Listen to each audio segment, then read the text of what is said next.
If I had to speed run a brand new e-commerce store from $0 to $10,000 a month, this is the precise and exact blueprint that I would run. And I'm not going to sit here and pull random theory from ChatGPT or AI just to push that into your face and tell you that it works. Pursuit, the brand that I own, went from $4,000 a month to $120,000 a month in less than 8 months' time. That is a 30x increase. And it started with the exact sprint that I'm going to walk you through during this video. For those that don't know, my name's Sasha and I've built 2 8-figure companies. I've helped over 2,500 founders build e-commerce businesses from scratch, generating a total aggregate revenue of $185 million. I've also lost nearly $2 million through different business failures over the years. So I know both sides of what works and also what doesn't work. Here is the 30, 60, and 90-day plan that you can grab and implement into your brand new business. So most people get month 1 completely backwards with a brand new business. They fall in love with a product idea.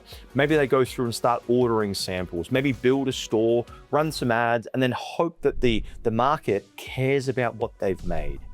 And that process, it kind of feels pretty logical. However, it isn't. It's how you end up with inventory sitting in a warehouse or your garage and a bank account that's heading the opposite of north. The market will tell you what hurts. And so before we went through any sampling process with the Pursue business, I first started with the demand generation, which simply just means start with what the market is already buying in the beauty space. And we asked one simple question: what could I sell better as a iteration or a version of what's already selling? Because you always want a product that solves a problem so clearly in the mind of the customer that they know that they need it before they need to view it on your product display page and go, yeah, I kind of get it. And so one of my clients, Paul, he made kind of this expensive mistake of what I just mentioned earlier. He was a chef, loved cooking, very, very high output individual working in executive kitchens. And so he skipped past some of these steps in the research phase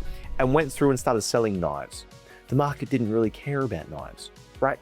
And the business kind of ticked along until we pivoted. So here's the checklist that I use before committing to any product. Number 1 is the product already selling online? I go through Amazon, TikTok Shop, Facebook ads, libraries inside of all of the competitors that are already selling similar products to make sure that similar products are already performing. This is a massive green light and not a red one. You want proven demand, not kind of this untested, well, nobody's selling it, I must be the first one. Number 2, can you make it better or different or both? Which means better branding, stronger packaging, higher quality for a specific targeted niche, for dogs with anxiety as an example, or for travel lovers as an example. Dig into the 1-star reviews on competing product. That is the product brief that should inform you of the gaps in existing products. Number 3, does it have passionate buyers? Reddit threads, Facebook groups, TikTok hashtags. If people are already talking about this category obsessively, they're kind of thinking about it all the time and they're posting about it, you have a strong market. Number 4, and this is very important, can you actually make money on the product? This is where most people, they skip the hard math and they look for the math that feels good. With Pursuit, for example, the break-even ROAS on that business, because the COGS is so low, can be as low as 1.7, right? And so before I ordered a single unit to test to sell, I knew specifically that I had very strong margins and I could allow to almost break even with advertising. And I knew that I could almost have $1 into $1.5, which is very, very, very conservative in the marketing world. So I knew that if I just did a little bit better than most, I would have plenty of profit remaining. So the key lesson is to do the math first. Once the numbers started to make sense, I went looking for a supplier. And I didn't take the first option that people see on Alibaba and they go, great, that's fantastic, they speak good English. We contacted 7, 8, 10, up to 40 different suppliers and then asked the specific questions that actually matter. As well as we went for a trip to China to meet with and do the tour of the factory. Some of the questions you want to ask are, do you own the factory or are you a trading company? Can I do a video walkthrough of the facility? Who are some of your main clients that you work with? Can you provide any business licenses? Look, generally speaking, vague answers are a no. slow responses, they're going to infect your business as you continue growing if you have delayed response times. Here's why that matters. If a supplier takes 4 days to reply to the first email when your inventory runs out during your biggest and best sale period, this destroys momentum, and the trust that you need to have with your supplier relationship is incredibly important from day one. I learned this the hard way. My first supplier took 8 months, quoted a price that made the profit completely impossible. I got ghosted and burned over pricing over and over again, and then we had to start from scratch. And so the brands that scale fast, they're not the ones who launch the fastest, they're the ones who have the foundation sound before they spend any money on advertising. Do the right things in the right order, because the right thing done out of order becomes the wrong thing. By the end of day 30, I had a product that I believed in, a supplier that I trusted, 0 sales, 0 profit, 0 brand, but the foundation and the economics of the business were set up and ready to sell. And that makes everything else possible as we continue moving forward. Now, day 30 to 60, this is the branding and the pre-launch. And so most first-time founders spend this entire month obsessing over the wrong things: the logo, the font, the color palette. 3 weeks have gone by, still not a single customer. That's not brand building, all right? That's procrastination with a nice color palette and a design brief. Here's what actually matters in month 2 as you're building your business. The brand is the only moat that you can protect your business with. Products get copied, a logo gets copied, but an identity, the feeling that people have, cannot be replicated. So with my wife, she built a brand called Sasha Beds, which was a dog bed brand exactly on this principle. And she didn't try and compete on price. She actually built the most expensive product by about 2x. She built on this vision, right? It's like the Louis Vuitton of dog beds. Her target customer wasn't just any dog owner, right? It was the aesthetic, obsessed pet parent who would feel embarrassed to have an ugly dog bed sitting in their living room. The origin story was very simple and very true. She was a perfectionist who couldn't, right, find her friends the type of dog bed for their homes. And she had a discussion with one of her friends about this anxiety-ridden dog that she had, where the friend of hers had to leave work to go and look after the dog. And so that story did more for her than her brand, her logo, any of those other things, because people don't buy products, they buy the identity, the association, the feeling of what it feels like to experience the product, the aspiration behind the brand. And so same thing for Basu. The exact principle was applied, asking this one simple question: what is the emotion behind a makeup removal cloth? On the surface, look, it removes makeup, congratulations. But if you dig a little bit deeper, you find something else entirely. It's an end of day ritual. It's taking care of yourself after a long day, performing for everybody else. It's the moment of peace, quiet, clarity, where you can take off the makeup and just be you. And that is exactly what Basu had to represent. So the brand values, the personality, all got put together around this exact vision. And once that clarity was in place, the logo and the name practically bring themselves to life. Basu, for example, French for kisses, soft, intentional, unmistakably feminine without being generic. All of this took 1 week to piece together. And so when you know exactly who you're talking to and how you want them to feel and experience the outcome of using your product, the visuals are kind of like the pathway or the journey to get them into that state. Simple scales and fancy and complex always fails. So with the brand identity locked, I moved into the thing that most founders treat as an afterthought and then wonder why their launch fails: the pre-launch hype. I started building hype before the product was in the customer's hands, and I didn't do it by hiring expensive influencers or running paid campaigns. I did what my wife did when she launched the Sasha Beds brand. She personally messaged brands that she admired, shared her story, and they posted it free because she gave them something worth sharing. I then built a list of 50 micro influencers in the beauty and skincare sector, creators with maybe 5,000 up to 100,000 followers, with very engaged and active audiences, not massive counts of followers. This doesn't really matter that much anymore these days. We're looking for active engagement. I looked at who was talking about makeup removal, clean skin, beautiful skin routines. And I watched their content, understood specific audiences before sending particular messages. This is very important. As you get closer to your customer, you understand these nuances and you can communicate and contact individuals with so much more clarity. And that's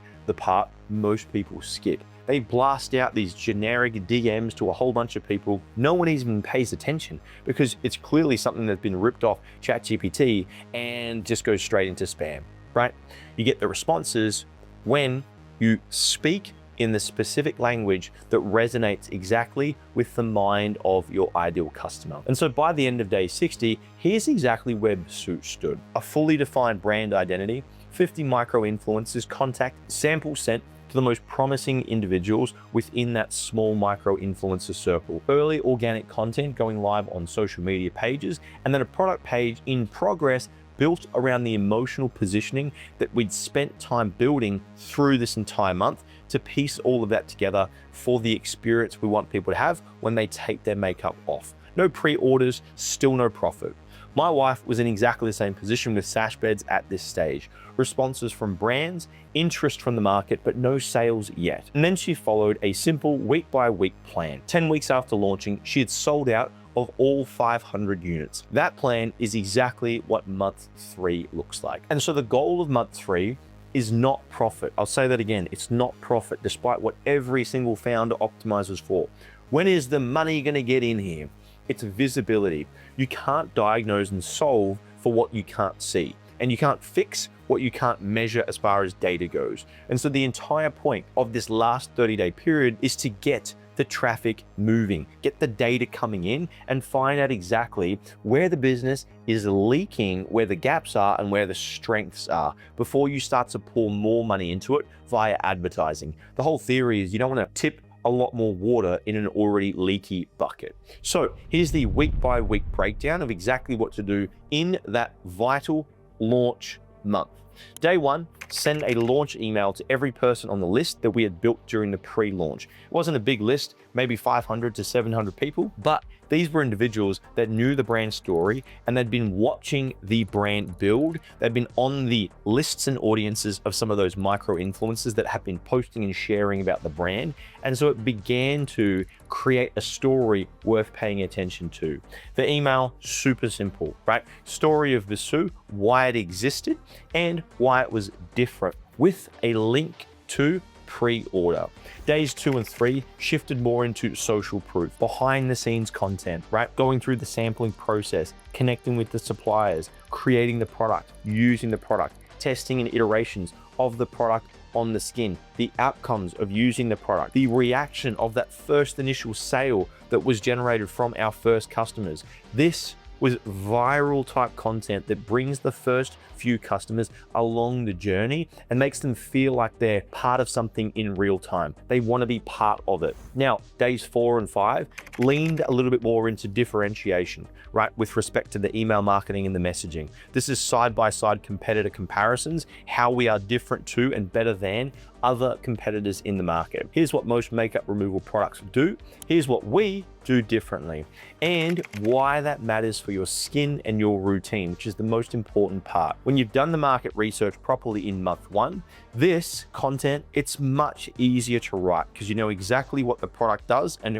what the problem is that it solves, and you're able to write that with clarity. Days 6 and 7, these are reminder emails, countdown stories with the first week of launch, limited stock. Here's your reminder if you've been thinking about purchasing this product, that you've been watching through this journey. This is where the early fence sitters start to convert. By week 2, we had real social proof. People that were already talking about the product that they had bought and they were starting to use that product. That's when we turned on the paid traffic. But the ads didn't look like ads. This is the biggest thing. The content that performs and consistently performs the best for Basu was raw, authentic, and relatable. The kind that looked like someone that just picked up their iPhone and they shot it and they said, hey, I've got this thing going on, here's my skin, and it's horrible. And after using this product here on my skin for 6 weeks, here it is after. This whole creator first economy is very real because humans trust humans more than nice polished videos, images, and perfectly constructed marketing messages. Now, with an average order value of $55, at that stage, we set this cap to $20 for the acquisition. And we let that budget run for 2 weeks before any major decisions, resisting the urge to cut back on budget, cut back on ads, pause campaigns, switch ad sets off, whatever needed to happen. It was just, we need to see the data of what is actually happening in the environment. In weeks 3 and 4, we were generating traffic, sales, and data. And what the data told us is where the business was leaking, where the issues were, where the gaps were in the conversion pipeline, such as the conversion rate was pretty strong, but still a little bit fragile on a consistent basis from an add to cart through to conversion. One small change to the page and the number would swing consistently. One ad was doing the majority of the heavy lifting, which meant that if that ad fatigued, the whole business will almost be unprofitable. And these are real problems, but there were problems that we could now see because we had the volume to observe the environment. And that's exactly the point. The visibility is the most important thing you want first, then you can start to solve for those problems. After following this 90-day plan, Basu from $0 to over $120,000 a month in just under 9 months. Profit went from breaking even to making $1,000 to $2,000 every single day. On our best days, we're doing $5,000 in revenue before most people had even finished their morning coffee. Gross margin continued to climb as the business scaled because we got more competitive with our supplier turnaround times, we got more competitive with our shipping, and we've got very effective and efficient acquisition and content strategy to continue scaling the business. The conversion rate locked in at 7 to 8%, and it consistently stayed there through the use of unique mechanisms, guarantees, and risk reversals. And none of these processes happened because we got lucky. None of it happened because of some crazy unfair advantage in the market that nobody else knows about. It happened because we simply did the right things in the right order for the business to win. Now, knowing this 90-day plan and actually executing it, they're very different things, especially when you're sitting there watching this video and then you're like, great, got it, I understand, but what do I do next? And what's the first step? Most people who watch this, they'll understand the framework by the end of this video. They'll kind of like nod their head like, yeah, that makes sense. I can see how I would be better off with using this kind of a process. They might save the video and then spend the next 3 to 6 months kind of testing, trialing, rolling with the punches of continuing to do more of the same. And so the gap between knowing and then doing is where most businesses die. I see this every single time at all of our events. I ask the question, who learned something new today? They put their hand up. I said, who learned something you already know but you're not doing? Everyone puts their hand up. And so every week you delay, your market is being taken by someone who's just faster at executing. They don't have a better product. They don't have better strategy. They don't have better marketing. They're just faster executors, right? And so the window for your brand to win, it doesn't stay open forever. This process that I've showed you here is the exact same process that's taken hundreds of clients in my community from $0 to hundreds of thousands of dollars per month. Like Reese, who was in a job, working physically hard, climbing up and down ladders and replacing roof sheets. 6 months later, he's quit his job and he's scaling his business to $50,000, $60,000 per month. That's what my team does. And they work with founders just like you to help brands scale, unblock the constraint, and allocate resources into the right areas in the right sequence so the brand can win. Click the link below this video. You can access a free strategy session with my team where we'll look at your situation, see where the gaps are, and propose a solution and a blueprint to get you moving forward. Click the link below this video, and I'll see you soon.